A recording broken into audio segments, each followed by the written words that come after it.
Innal hamdalillahi nahmaduhu wa nasta'inuhu wa nastaghfiruh wa na'udzu billahi min shururi anfusina wa min sayyiati a'malina. May yahdihillahu fala mudilla lahu wa may yudlil fala hadiyalah. Ashhadu an la ilaha illallah wahdahu la syarikalah wa ashhadu anna Muhammadan abduhu wa rasuluh. Allahumma salli wa sallim wa barik ala nabiyyina Muhammadin wa ala alihi wa ashabihi wa man tabi'ahum bi ihsanin ila yaumiddin, amma ba'd. Para bapak, para ibu, saudara-saudari kaum muslimin wal muslimat rahimani wa rahimakumullah. Alhamdulillah, kita memanjatkan puji dan syukur kita kepada Allah Subhanahu wa taala yang senantiasa memberikan nikmat-nikmatnya kepada kita semuanya. Alhamdulillah, Allah Subhanahu wa taala di sore hari ini memberikan kemudahan kepada kita untuk kita hadir di majelis ilmu yang kita berharap kepada Allah Subhanahu wa taala. Allah Subhanahu wa taala berkenan untuk menganugerahkan ilmu yang bermanfaat kepada kita semuanya, dan kita dimudahkan untuk mengamalkannya sehingga menjadi sesuatu yang bermanfaat dan menjadikan kita semakin bertakwa kepada Allah Subhanahu wa taala. Salawat serta salam mudah-mudahan senantiasa tercurahkan kepada uswatun hasanah kita Nabiullah Nabi Muhammad sallallahu alaihi wasallam, kepada keluarga beliau, sahabat-sahabat beliau, dan kepada seluruh kaum muslimin yang mengikuti beliau dengan sebaik-baiknya. Para bapak, para ibu, kaum muslimin wal muslimat rahimani wa rahimakumullah, di sore hari ini kita kembali melanjutkan pembahasan kita terkait dengan asratus sa'ah, yakni tanda-tanda hari kiamat, dan kita masih berada pada tanda-tanda kecil hari kiamat. Tinggal dua poin lagi, insyaallah nanti akan berpindah pada tanda-tanda yang besar. Kembali kita mengingatkan bahwasanya kita mempelajari tentang tanda-tanda hari kiamat berarti kita mempelajari sesuatu yang termasuk bagian dari perkara gaib. Perkara yang dikabarkan oleh Allah Subhanahu wa taala dan Nabi sallallahu alaihi wasallam tentang tanda-tanda hari kiamat ini adalah sesuatu yang perkara yang gaib. Tidak akan bisa orang mengabarkannya melainkan itu berita dari Allah Subhanahu wa taala. Maka semua tanda-tanda hari kiamat yang dikabarkan oleh beliau Nabi Muhammad sallallahu alaihi wasallam merupakan tanda di antara tanda-tanda kenabian. Ya, tanda benarnya beliau adalah utusan dari Allah Subhanahu wa taala, karena belum mengabarkan sesuatu yang belum terjadi dan kemudian benar-benar terjadi dengan izin Allah Subhanahu wa taala. Maka yang seperti itu akan semakin menambah keimanan kita terhadap Allah dan hari akhir. Yang mana keimanan kepada Allah dan hari akhir merupakan keimanan atau pokok keimanan yang paling penting di antara pokok-pokok keimanan.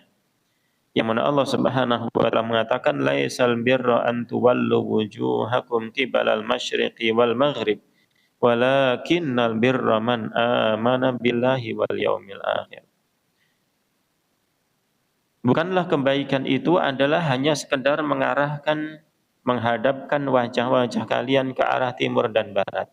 Akan tetapi hakikat kebaikan itu adalah beriman kepada Allah dan hari akhir. Dan juga yang disebutkan setelahnya. Di sini Allah Subhanahu wa taala dalam surah Al-Baqarah ini 177, Allah Subhanahu wa taala menyebutkan hakikat kebaikan diawali dengan beriman kepada Allah dan hari akhir, baru setelahnya menyebutkan keimanan-keimanan yang lainnya. Maka ini menunjukkan pentingnya keimanan kepada Allah dan hari akhir. Yang mana ketika seorang muslim itu semakin meningkat keimanannya, semakin baik keimanannya kepada Allah dan hari akhir, maka akan memberikan perubahan dalam kehidupannya. Yang mana ketika seorang keimanannya tidaklah baik, kualitas keimanan kepada Allah dan hari akhir tidaklah baik, maka kehidupannya mungkin akan banyak keburukan. Dia akan melanggar keburukan-keburukan, melanggar keharaman, mengambil hak-hak orang lain, melakukan kezaliman kepada orang lain, sedangkan dia mungkin tidak merasa bersalah.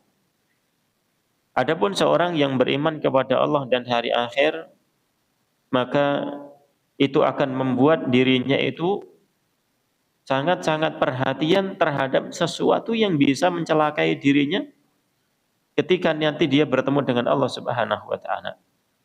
Allah Subhanahu wa taala tidak suka kepada hamba-hamba yang melakukan kezaliman misalkan. Dan Allah Subhanahu wa taala akan memberikan balasan kepada orang yang berbuat zalim misalkan seperti itu di akhirat. Maka seorang mukmin yang mengimani itu dengan sebaik-baiknya, maka dia akan menjaga dirinya dari perkara yang zalim itu. Sehingga dia tidak akan gampang melanggar keharaman Allah, melanggar keharaman-keharaman yang telah ditetapkan oleh Allah. Ya, tidak senang untuk mengambil perkara yang haram, tidak senang untuk mendolimi orang dan seterusnya. Kita ambil satu contoh yang disebutkan tentang Umar radhiyallahu taala anhu. Umar radhiyallahu taala anhu adalah seorang Amirul Mukminin. Amirul Mukminin kalau seorang amir, seorang pemimpin kalau dia tidak adil, tidak takut kepada Allah, tidak takut kepada apa yang Allah sebutkan tentang hari akhir, maka kita tahu keburukan yang akan ditimbulkan banyak sekali. Seorang pemimpin sangat berkemungkinan dia mengambil harta rakyat. Seorang pemimpin sangat mungkin dia menzalimi orang kecil. Mungkin sekali untuk tidak adil dan seterusnya. Maka kalau pemimpin tidak adil, maka kerusakan itu akan timbul banyak sekali. Pemimpin tidak beriman kepada Allah dan hari akhir atau keimanannya rusak, maka akan timbul keburukan yang banyak. Akan tetapi kalau pemimpin itu keimanannya baik, maka dia akan mempedulikan perkara-perkara kecil pun sekali dia akan pedulikan karena sebagai bentuk tanggung jawab nanti akan ditanya oleh Allah di hari akhir. Umar radhiyallahu taala anhu seorang Amirul Mukminin, ya, berusaha untuk tanggung jawab terhadap kepemimpinannya walaupun perkara-perkara yang sangat kecil. Karena itu akan diminta pertanggungjawabannya. Dalam satu perkataan yang menunjukkan kuatnya keimanan Umar radhiyallahu taala anhu. Beliau mengatakan, "Lau atharat baghlatun fil Iraq." Seandainya ada bighal, ada onta atau ada keledai di antara itu yang dia terjatuh di daerah Irak, jauh dari kota Madinah ketika itu, jauh dari kepemimpinan Umar, jauh tempatnya. Ya, seandainya di sana ada hewan yang jatuh gara-gara mungkin jalannya bergelombang, terperosok seperti itu, maka la dhanantu annallaha sayas'aluni, maka aku yakin Allah akan menanyaiku tentang hal tersebut.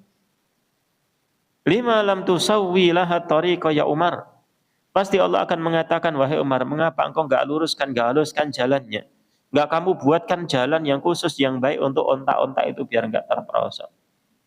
Enggak kamu buatkan jalan untuk onta-onta itu yang baik sehingga ontanya enggak jatuh seperti itu. Ya, ini keimanan. Yang bicara di sini adalah keimanan. Maka Umar radhiyallahu taala anhu mungkin menjadi salah satu contoh untuk kita mempedulikan hak-hak orang lain di sekitar kita. Maka setiap orang yang beriman kepada Allah semakin baik keimanannya, maka dia akan semakin peduli dengan hak orang lain dan tidak akan mengambil haknya orang lain. Seandainya pemimpin-pemimpin itu bersikapnya seperti Umar dan keimanan seperti Umar, maka tentunya suatu tempat itu akan mengalami menjadi baik insyaallah ta'ala. Maka mudah-mudahan Allah Subhanahu wa taala menganugerahkan kepada kita pemimpin-pemimpin yang memiliki keimanan yang baik. Amin ya rabbal alamin.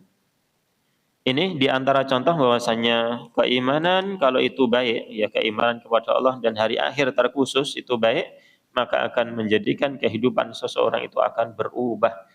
Yang tadinya mungkin buruk, maka berubah menjadi seorang yang baik dalam pergaulannya, dalam ibadahnya, dalam muamalah dan seterusnya.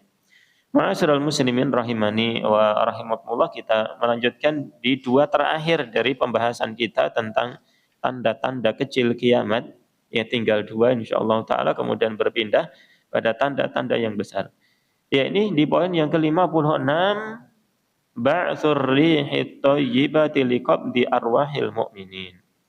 Yakni Allah akan mengirimkan angin yang baik, angin yang bukan angin besar, angin topan bukan, angin yang thayyib, ya angin yang lembut, angin yang thayyib, angin yang bagus, yang sepoi-sepoi mungkin seperti itu.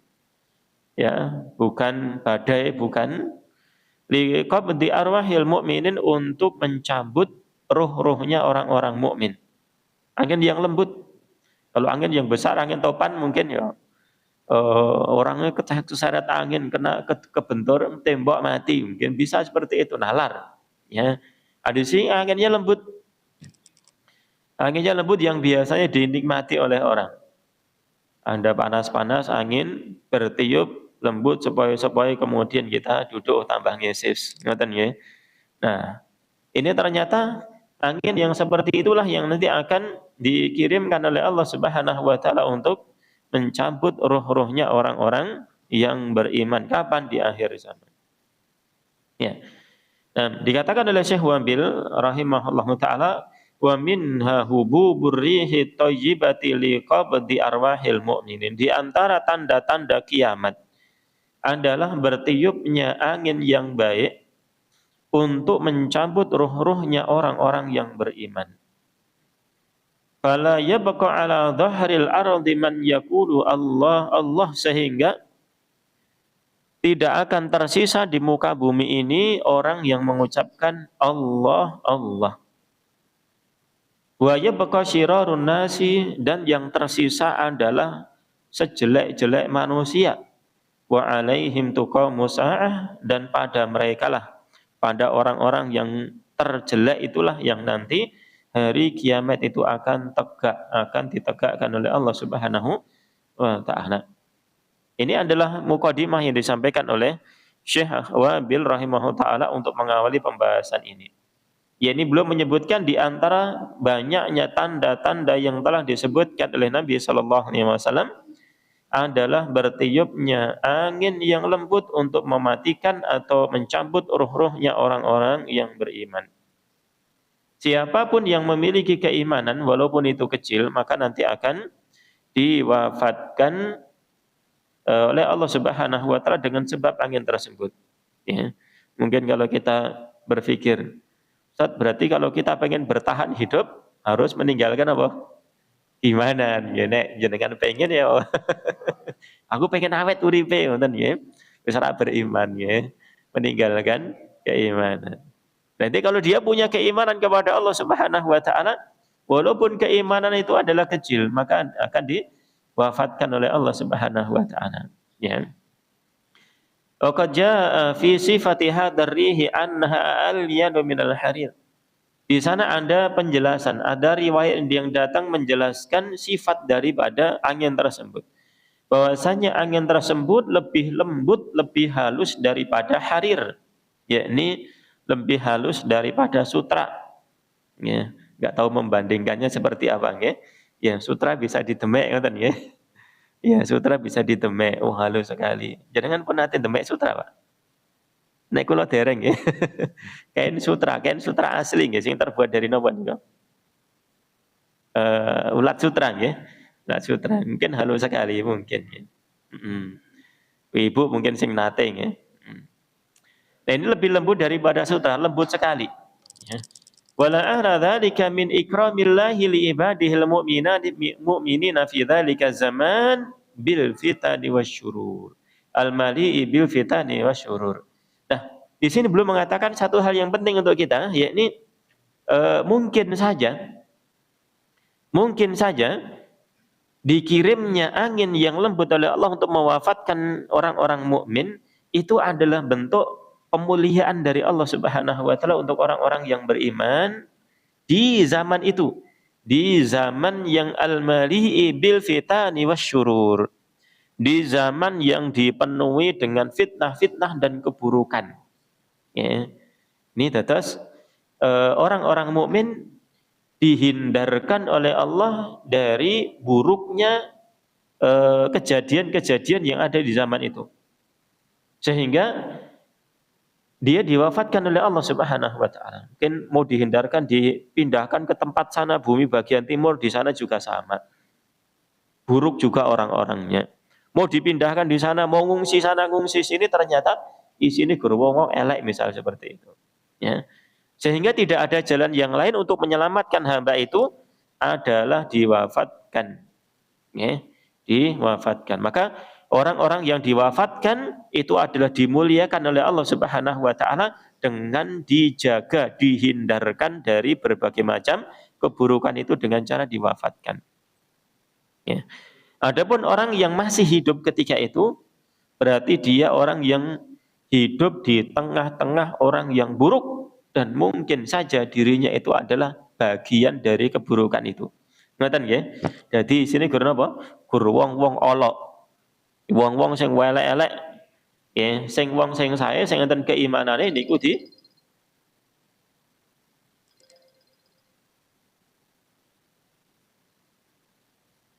orang-orang yang baik ada keimanannya sedikit walaupun sedikit maka itulah yang nanti akan wafatkan oleh Allah Subhanahu wa taala ya. Udah panggil. Wonten panggilan tak balas biar tidak menimbulkan ini.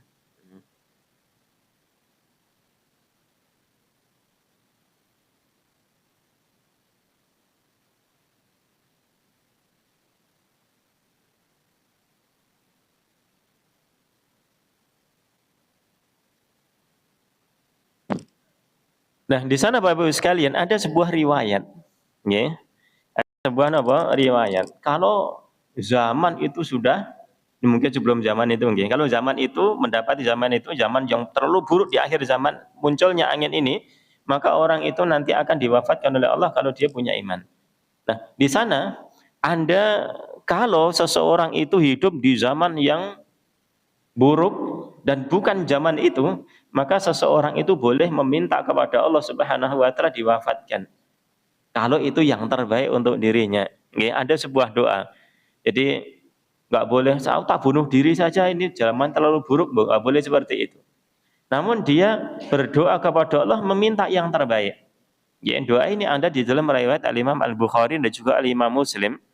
Nabi sallallahu alaihi wasallam mengatakan la yatamanna yanna ahadukumul maut. Janganlah kalian mengharap-harapkan kematian. Asalnya tidak boleh. Ya Allah, saya pengen mati aja. Nggih. Kenapa? Nggih, rong oleh-oleh bojo. Nggih. Ampun mboten angsal. Nggih. Ya Allah, saya pengen mati aja. Berikan saya kematian. Kenapa? Nggih. Boleh rezeki angel.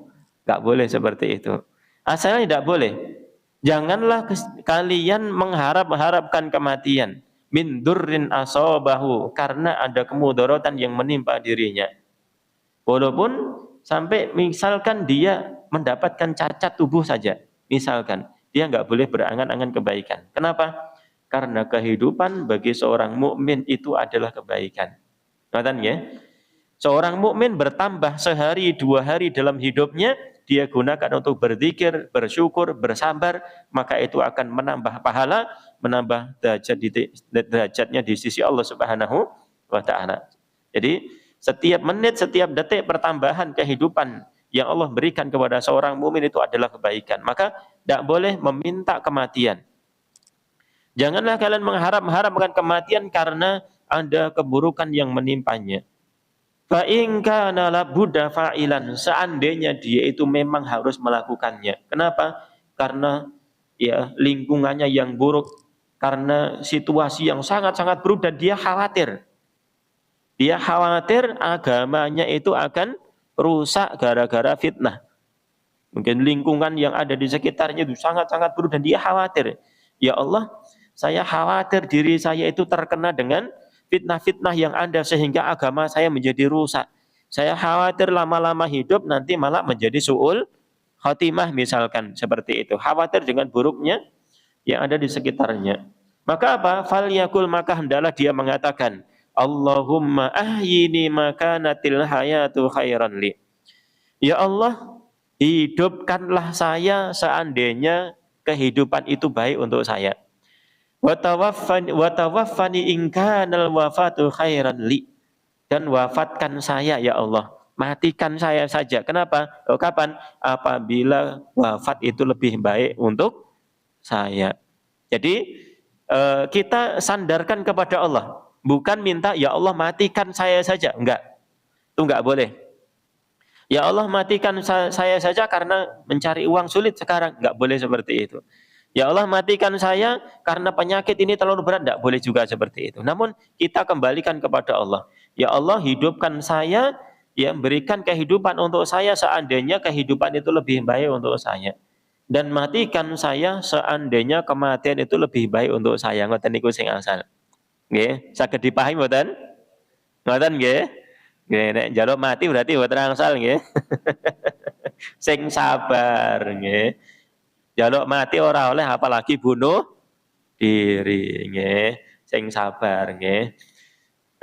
Ujian kehidupan itu seberat apapun mesti berakhir, enten ujungnya apa paling tidak itu meninggal, nggih, diwafatkan oleh Allah Subhanahu wa taala. Namun masya Allah, seorang mukmin ketika dia meyakini bahwasanya itu ujian dari Allah Subhanahu wa taala dan sudah ditentukan itu sebagai takdir Allah, dia berusaha bersabar, ya tidak mencela takdir dan sebagainya, maka itu akan menjadi penghapus dosa. Ya. Sampai duri yang menusuk dirinya, dia bersabar, maka itu akan menjadi penghapus dosa, menjadi kafarat untuk dosa-dosa yang telah dia lakukan seperti itu.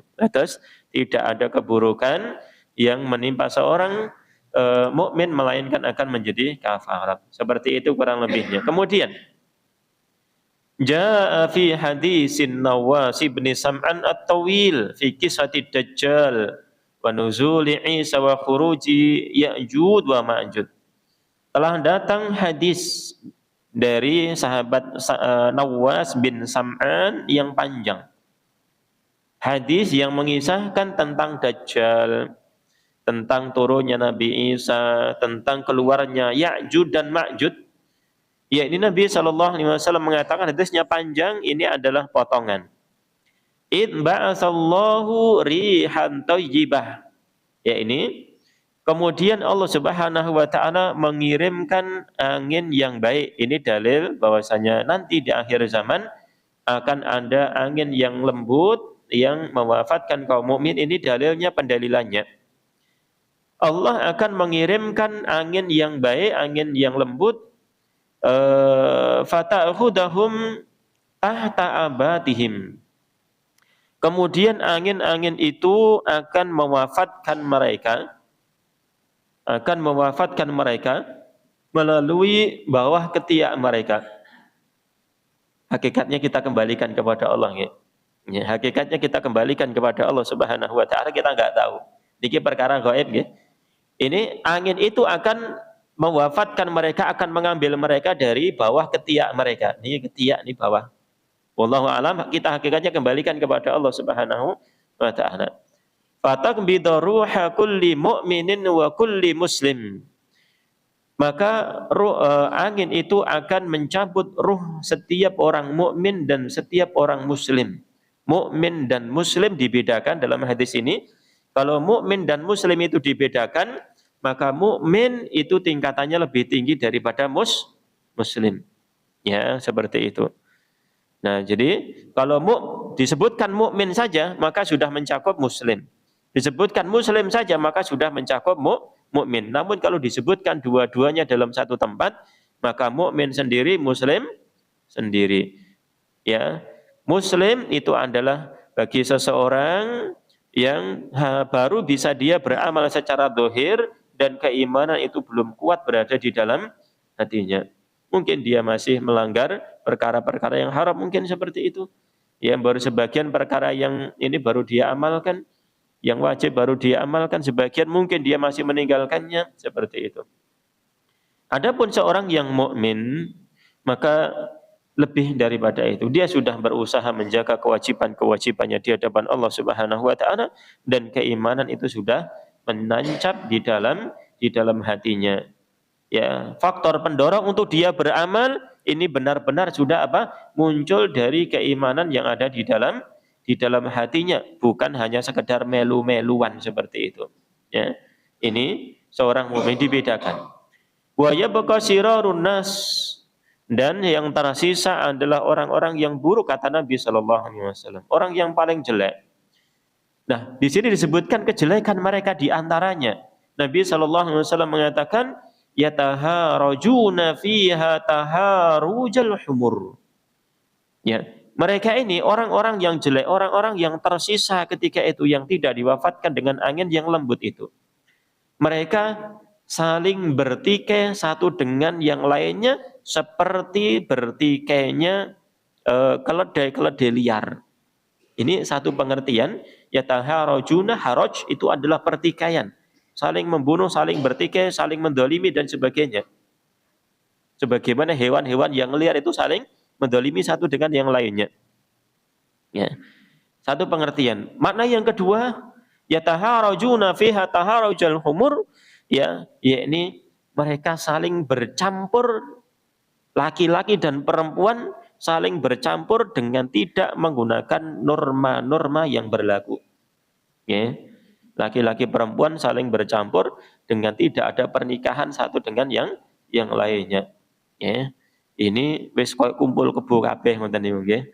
Ya, ini di akhir zaman saking buruknya seperti itu. Ya, sudah nggak peduli lagi dengan ikatan-ikatan yang sah. Ikatan pernikahan yang sah nggak pedulikan lagi. Nauzubillahi min dzalik. Ini ya berarti hadis ini seperti ini mengungkapkan akan buruknya moral manusia ketika itu. Ya, bobrok moralnya, apalagi agamanya. Ya, mereka tidak mengenal kata Allah. Allah sudah nggak kenal. Allah itu siapa nggak tahu. Ya, apalagi mengucapkan la ilaha illallah, udah nggak bisa mengucapkan la ilaha illallah. Nggak ada lagi. Apalagi menunaikan sholat, apalagi sholat sudah. Ya, apalagi haji udah. Ya, nggak akan ada yang seperti itu. Isinya adalah orang-orang yang buruk. Warawa Muslimun an Abdullah ibn Amr radhiyallahu taala anhuma. Dan juga diriwayatkan oleh Imam Muslim dari sahabat Abdullah bin Amr radhiyallahu anhu maqala, Rasulullah sallallahu alaihi wasallam bersabda, yang belum menyebutkan ketika Dajjal keluar dan seterusnya, belum menceritakan. Hadis yang panjang, ya dipotong hadisnya ini sampai diutusnya atau dikirimkannya angin. Fa yab'atsullahu Isa bin Maryam ka'annahu Urwatu bin Mas'ud. Ya. Nanti di akhir zaman, nanti ada pembahasan sendiri insyaallah di belakang, yakni Allah akan mengirimkan Nabi Isa alaihissalam yang seolah-olah dia adalah Urwah bin Mas'ud. Urwah bin Mas'ud itu sahabat. Ya, Isa bin Maryam itu adalah nabi dan rasul. Nah, ini mirip, ada yang mirip. Ya, Nabi Isa seolah-olah dia adalah Urwah bin Mas'ud, ya, sahabat yang sangat mirip dengan Isa bin Maryam. Ya, seperti itu, mirip. Mirip bukan berarti sama, kata ya, enggak, tidak, bermirip. Tidak ada orang sama di dunia itu, tidak ada. Beda-beda semua, Masya Allah. Ya, Allah Subhanahu wa taala al-jami'u wal mufarriqi. Allah Subhanahu wa taala mengumpulkan, dan dia mengumpulkan sesuatu dan juga yang memisahkan. Allah Subhanahu wa taala menjadikan kita itu sebagai satu kelompok manusia. Namun Masya Allah, manusia yang jumlahnya ribuan, jutaan, miliaran ini, ya, itu tidak ada yang sama. Nek mirip ya wajar, ngoten ya. Mirip ya, podo-podo kupinge loro, nggih, podo-podo sikile loro, nggih. Nah, mirip manusia, sama manusia, namun sifatnya mesti beda. Mesti ada yang beda seperti itu, insyaallah. Fayadlubuhu fayuhlikuhu. Nabi Isa itu akan mencari, akan mengejar Dajjal. Fayuhlikuhu, kemudian dia akan membunuh Dajjal, akan dibunuh. Dajjal sing ketoke wampuh, nggih, iso mengendalikan hujan dengan izin Allah Subhanahu wa taala. Iso mengendalikan bumi, nggih, hujan turun, nggih. Bumi tahan tumbuh-tumbuhan kalian ya jadi kering ya. Seperti itu, enggak tumbuh tanam-tanaman. Ya. Ini seperti itu yang diberikan oleh Allah Subhanahu wa taala kekuatan rububiyah untuk menjadi fitnah, untuk menjadi ujian. Ya, yang kita sakti madraguna seperti itu, ya ketika bertemu dengan Nabi Isa alaihissalam, ya enten apa-apa nih mboten? Ora ning apa-apa nih nggih. Ya, ketika Nabi Isa alaihissalam melihat Dajjal, maka Dajjal itu akan meleleh, nggih. Belum lagi ketemu, nggih. Belum lagi ketemu sudah meleleh. Ya, maka dia pun lari. Ya, dia pun lari ke sana kemari kemudian dikejar oleh Nabi Isa alaihissalam dan kemudian nanti akan sampai di Babi Lut kemudian ditebas oleh Nabi Isa alaihi assalam. Nah, ini Nabi Isa akan membunuhnya. Fayamkuthun nasu sab'a sinina. Kemudian manusia ketika itu mereka akan hidup selama 7 tahun. Kaum muslimin mereka akan hidup di sana bersama Nabi Isa alaihissalam ya selama 7 tahun laisa baina tsnaini adawatun. Selama 7 tahun tersebut mungkin ada riwayat yang lain wallahu a'lam sepertinya ada. Dalam riwayat ini selama 7 tahun itu tidak akan ada permusuhan di antara dua orang. Urip niku damai, sentosa sejahtera ngoten niku nggih. Nggih, terus ndak ada pertikaian. Enak mboten Pak, urip raneng cekcok niku nek mboten. Nggih. Suami istri ora cekcok, nggih. Tangga siji karo tangga kalih uripe nyantai nyaman ndak pernah ada perselisihan. Enak mboten ngoten niku? Enak nggih, masyaallah. Masyaallah niki hidupnya makmur, tentrem. Nggih, 7 tahun. Tsumma yursilullahu rihan baridatan min qibali Syam. Kemudian setelah 7 tahun berjalan, maka Allah Subhanahu wa taala mengirimkan angin yang dingin. Dalam riwayat ini nggih. Angin yang dingin, dalam itu riwayat yang lain tadi apa? Angin yang lembut seperti itu, angin yang baik. Anyep angin yang mriki nggih dalam riwayat ini.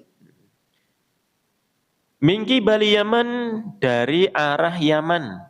Bukan dari arah Syam di sini nggih, Mingki Bali Syam. Ini satu riwayat, nanti di riwayat yang belakang disebutkan angin itu dari sisi Yaman. Dari arah Yaman, nanti akan ada penjelasan insyaallah. Ini hadis ini menetapkan angin yang lembut, angin yang dingin tadi yang mewafatkan kaum muslimin itu dari arah Syam. Syam. Ngertos Syam? Palestina, ngoten ya. Dari arah Palestina. Ya, kurang lebih seperti itu. Fala yabqa ala wajhil ardi ahadun fi qalbihi misqalu dzarratin min khairin aw imanin illa qabadathu.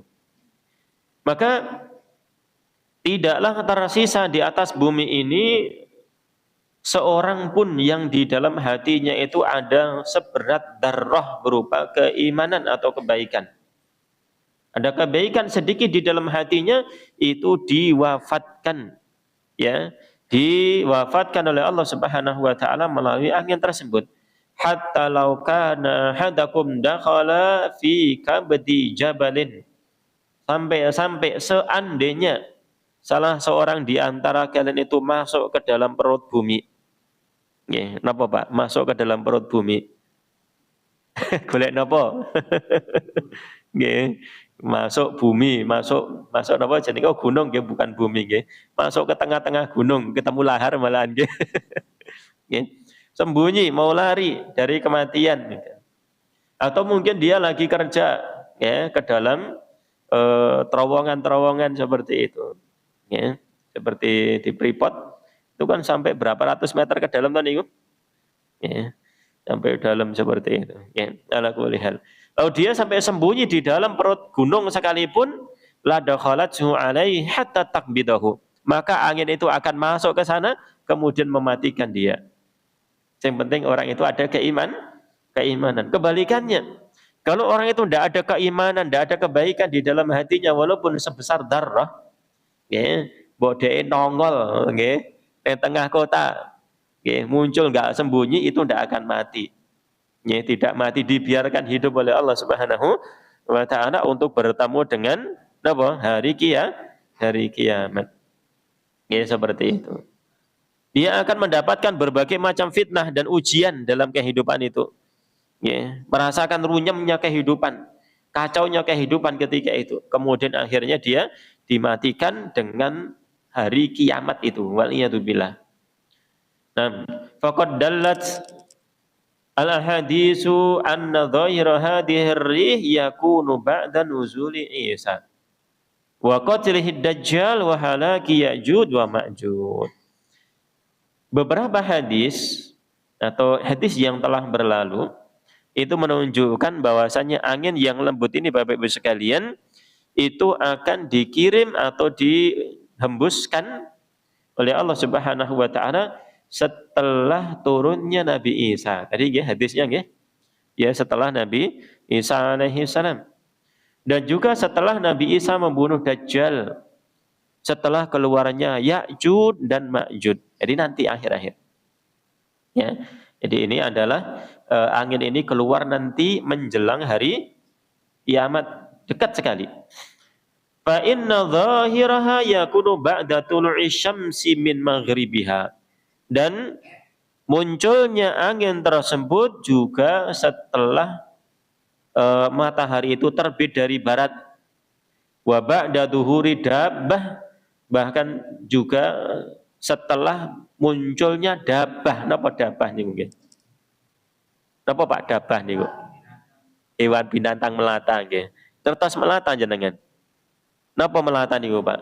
Bedane berjalan kalih melata niku napa? Nggih, merangkak merambat niku nggih melata, nggih. Yang berjalan dengan 4 kaki ngoten nggih. Kayak apa jenenge? Cecak nggih, niku merayap melata. Nah, ya seperti itu binatang ya. Kalau manusia merayap mboten? Mboten nggih. Manusia mboten merayap nggih. Namun bisa merayap mboten nggih. Berjalan manusia. Ada nggih bisa merayap nggih. Nek latihan dadi tentara nika nggih. Nah ini setelah angin tersebut juga muncul nanti setelah keluarnya dabah ya binatang melata. Wasairil ayatil idham, dan angin tersebut juga akan muncul setelah terjadinya ayat-ayat yang besar, tanda-tanda hari kiamat yang besar. Jadi setelah tanda-tanda kiamat besar baru nanti muncul angin itu. Jadi akhir-akhir itu. Ya, akhir-akhir. Wa arahada, maka berdasarkan hal ini fadhuhuruha qaribun jiddan min qiyamis saah. Berarti dengan dasar yang tadi telah disebutkan, munculnya angin tersebut adalah sangat-sangat dekat sekali dengan terjadinya hari kiamat seperti itu. Nah, kemudian di sini ada permasalahan. Apakah bertentangan hal ini, munculnya angin yang akan mewafatkan orang-orang mukmin ini dengan hadis Nabi Shallallahu Alaihi Wasallam, la tazalu ta'ifatun min ummati, senantiasa akan ada satu kelompok dari kalangan umatku, yuqatiluna alal haq, yang mereka itu akan berperang di atas al-haq, membela kebenaran, membela agama Allah Subhanahu wa taala, zahirina ila yaumil qiyamah, yang mereka itu senantiasa menang membela kebenaran sampai tegak hari kiamat. Sampai tegak hari kiamat. Bertentangan atau tidak? Ini Ustaz, ini anginnya ditiupkan oleh Allah sebelum tegak hari kiamat. Sedangkan orang-orang buruk masih ada, bahkan dibiarkan hidup. Sedangkan hadis ini mengatakan kaum muslimin akan berperang terus, menang terus sampai kapan? Hari kiamat, seperti itu. Seolah-olah bertentangan. Ya. Nah, namun apa? Bertentangan atau tidak? Maka jawabnya tidak. Jawabnya adalah tidak. Kenapa? Karena yang dimaksudkan di dalam hadis tersebut, yakni hatta ya'tiya amrullah, itu dalam arti yang lainnya. Saya bacakan, zahirina alal haqi, mereka orang-orang yang berjuang membela agama Allah itu akan senantiasa menang di atas kebenaran. La yadurruhum man khadalahum, tidak akan bisa membahayakan mereka orang-orang yang menelantarkan mereka, orang-orang yang benci mereka tidak akan bisa mengganggu mereka, tidak akan membahayakan mereka. Sampai kapan? Hatta ya'tiya amrullah, sampai datangnya amrullah perintah Allah. Nah itu Jadi dalam tadi riwayat yang pertama adalah sampai tegak hari kiamat, kemudian riwayat yang kedua adalah sampai datangnya perintah Allah wahum kadzalika, sedangkan mereka dalam keadaan masih menang di atas al-haq. Tidak dikalahkan oleh ahlul batil. Maka dijelaskan para ulama, mereka menjelaskan bahwasannya mereka yang membela kebenaran dan senantiasa menang itu adalah sampai batasannya adalah sampai angin itu. Sampai apa? Angin itu. Ya, amrullah itu ditafsirkan dengan bertiupnya angin yang lembut yang kemudian mewafatkan orang-orang mukmin. Ya. Adapun riwayat yang pertama sampai tegak hari kiamat maknanya adalah hatta sampai qurba qiyamis sampai menjelang. Nah, ngoten nggih, sampai menjelang hari kiamat. Sampai menjelang hari kiamat mereka masih berada di atas al-haq seperti itu. Ya, ini sampai ditiupkannya angin yang lembut tersebut untuk mewafatkan orang-orang yang beriman seperti itu. Ya.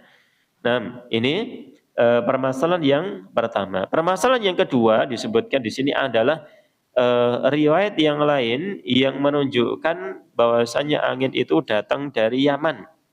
Ya, ini hadis Nabi Shallallahu Alaihi Wasallam, hadis yang diriwayatkan oleh Abu Hurairah radhiyallahu taala anhu di dalam Sahih Muslim.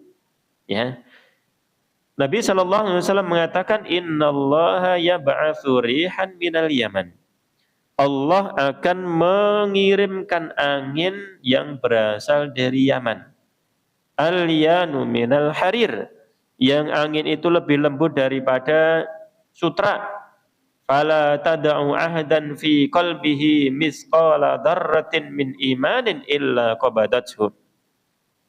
Tidaklah ada seorang yang di dalam hatinya itu ada keimanan, walaupun itu seberat darah, maka melainkan angin itu akan mematikannya. Angin itu akan mencabut dengan izin Allah Subhanahu wa taala, mencabut ruhnya. Ya.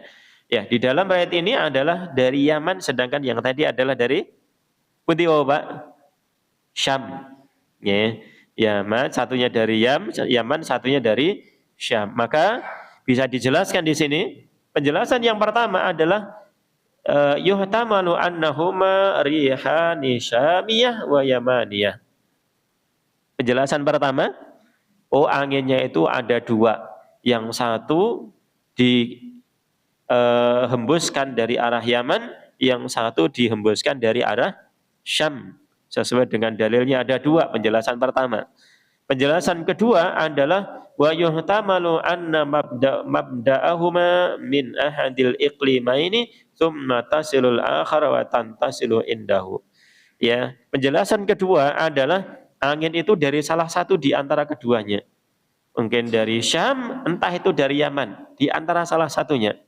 Kemudian setelah berhembus, maka berhembusnya adalah menuju ke arah satunya. Kalau yang tadi mungkin munculnya dari Syam, berarti berhembusnya ke arah Yaman. Kemudian dari Yaman itu kemudian tersebar ke arah penjuru. Kalau itu munculnya adalah dari Yaman, maka dari Yaman itu kemudian menuju Syam, kemudian dari Syam itulah kemudian berhembus ke penjuru arah seperti itu. Itu penjelasan yang kedua. Ya, jadi tidak ada yang bertentangan satu dengan yang lainnya. Wallahu ta'ala a'lam bissawab.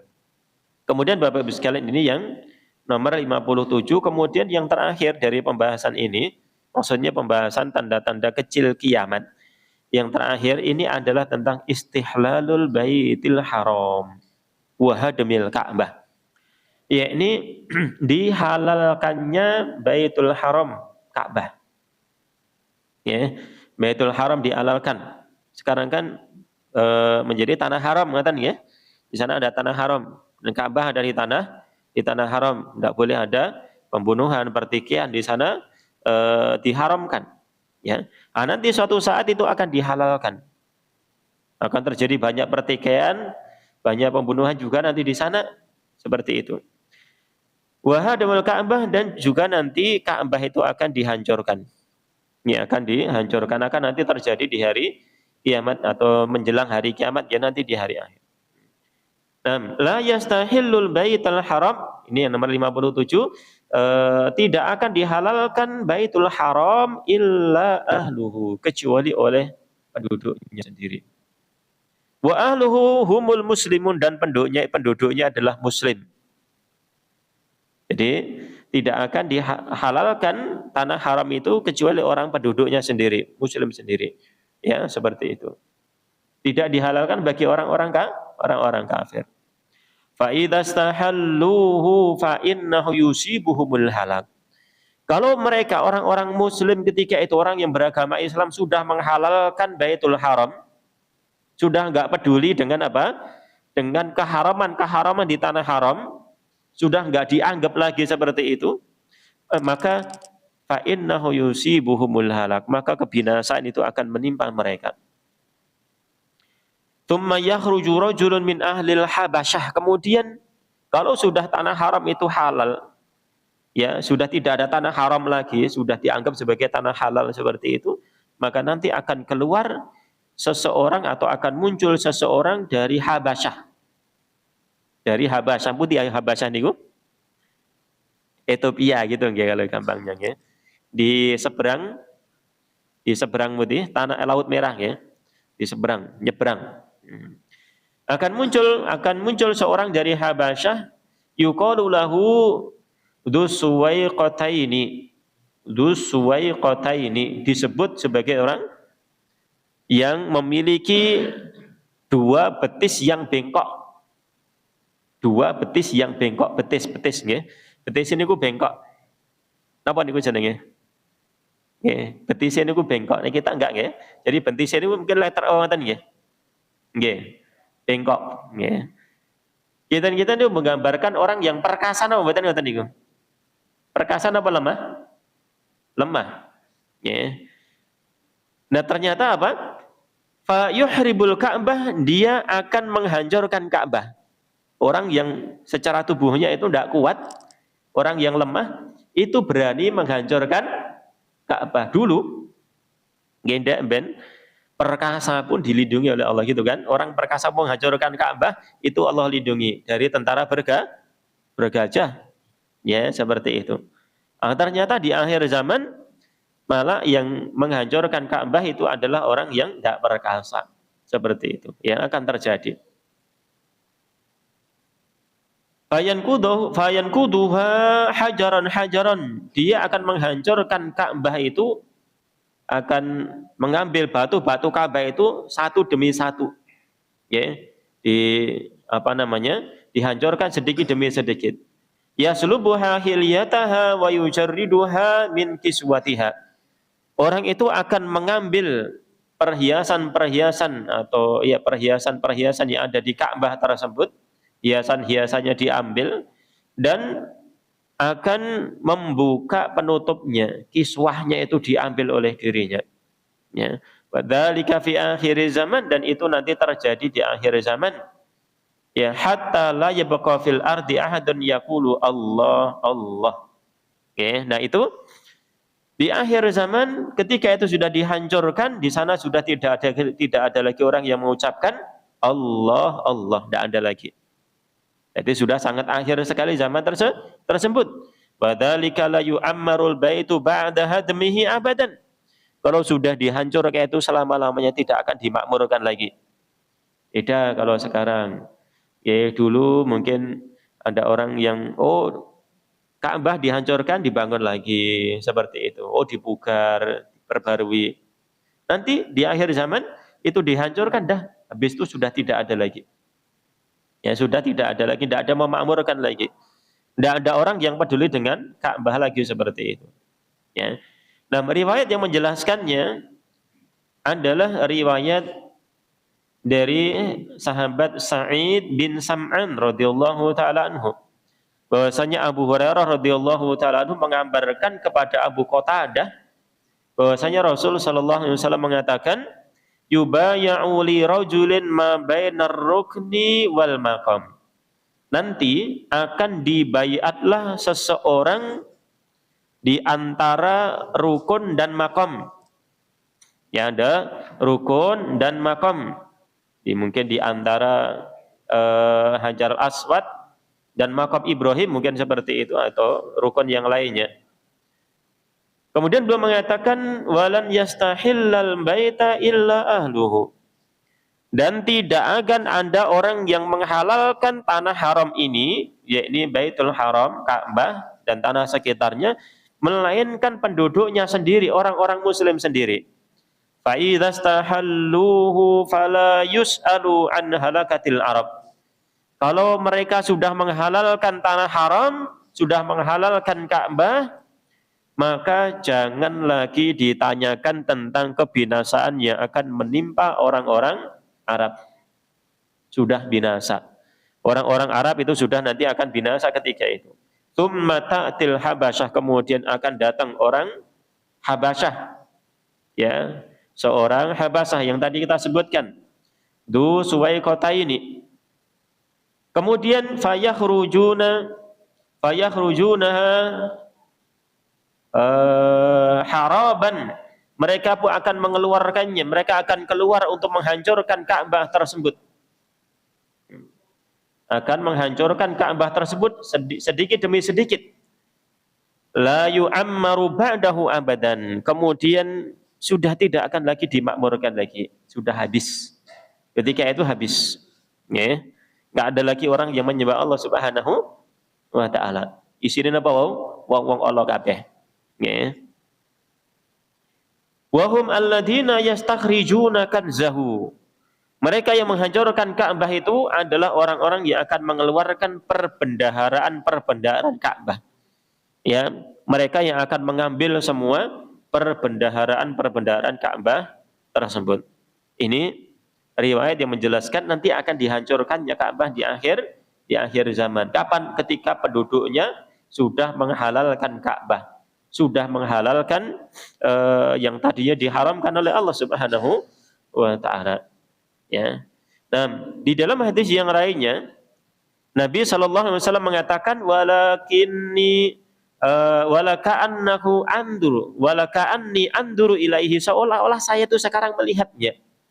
Ya, ini digambarkan oleh Allah Subhanahu wa ta'ala tentang orang yang akan menghancurkan Ka'bah. Ya, ini dia adalah orang yang usaila'a wa ufaida'a. Dia adalah orang yang botak kepalanya. Nggih, botak kepalanya, tidak setiap orang yang botak ini botak nggih. Dia adalah orang yang botak kepalanya lagi bengkok betisnya. Ya, seperti itu. Dia akan yadribu alaiha bimishatihi wa mi'walihi. Dia akan memukul Ka'bah itu dengan sekop dan cangkulnya. Dengan apa, Pak? Ya, sekop dan cangkulnya dipukul-pukul. Ya, seperti itu, hancur Ka'bahnya. Enggak ada orang yang menghalangi lagi. Ya, enggak ada orang yang menghalangi Ka'bah, melindungi Ka'bah lagi enggak. Allah Subhanahu wa ta'ala juga tidak melindungi Ka'bah. Sudah dibiarkan. Kenapa, Pak? Napa sebabipun? Nggih, sudah akhir, tidak ada lagi orang yang memuliakan Ka'bah. Dulu di zaman kelahiran Nabi sallallahu alaihi wasallam, tentara bergajah itu, mereka mau menghancurkan, dilindungi oleh Allah Subhanahu wa ta'ala. Ya, orang-orang ketika itu walaupun mereka dulu memiliki sesembahan selain Allah, dengan mereka mengagungkan Ka'bah. Ya, nanti di akhir zaman sudah tidak ada lagi orang yang menyembah Allah Subhanahu wa ta'ala. Ya, tidak ada lagi yang menghargai Ka'bah, tidak ada lagi yang mengabdi kepada Allah, menghamba kepada Allah, maka sudah tidak ada gunanya kiblat. Enggak ada gunanya Ka'bah itu lagi. Kemudian dibiarkan Ka'bah itu dihancurkan oleh manusia yang seperti itu. Ya, ini sebagai kejadian yang akhir. Ya, kejadian yang akhir sebelum ditiupkannya angin yang lembut yang kemudian mewafatkan orang-orang yang beriman. Nah, ini sesuatu yang nanti akan terjadi di akhir zaman. Ini digambarkan oleh Shadiqul Masduq, seseorang yang jujur lagi terpercaya, utusan Allah Subhanahu wa ta'ala, Nabi Muhammad sallallahu alaihi wasallam. Walaupun kita tidak bisa melihatnya kejadiannya nanti, maka kita mengimaninya dengan keimanan yang sempurna, percaya dan yakin itu akan terjadi. Nah, wallahu ta'ala a'lam bishawab. Saya ucapkan terima kasih, jazakumullahu khairan atas kehadiran dan perhatiannya. Mudah-mudahan hadis-hadis yang telah dibacakan menjadi menambah keimanan kita kepada Allah.